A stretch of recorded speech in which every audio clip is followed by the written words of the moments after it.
రీసెంట్గా autism, ADHD, learning disabilities ఇట్లాంటివి kids లో ఎక్కువ చూస్తున్నాము. చాలా మంది మదర్స్ యాంగ్షియస్ గా దీనికి ఏం చేయాలి అని అడుగుతున్నారు. I'm doctor Himabindu Masna, new life hospital, Vijayawada. Actually చాలా మంది పేరెంట్స్ యాంగ్షియస్ గా 3rd month 5th month scans లో మేడం మా బేబీ అంతా బానే ఉందా, ఆటిజం, ADHD ఇట్లాంటివి ఏమన్నా కనిపిస్తున్నాయా అవకాశాలు అని అడుగుతూ ఉంటారు. అయితే ఇవి స్కాన్ లో చూసే ఫైండింగ్స్ కాదు.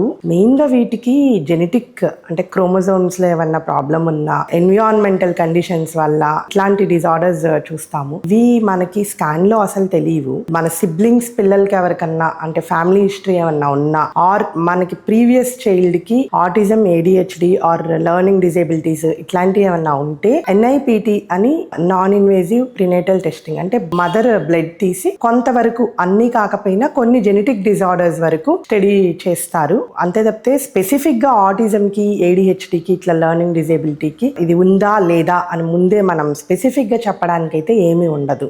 Hope it helps. Thank you.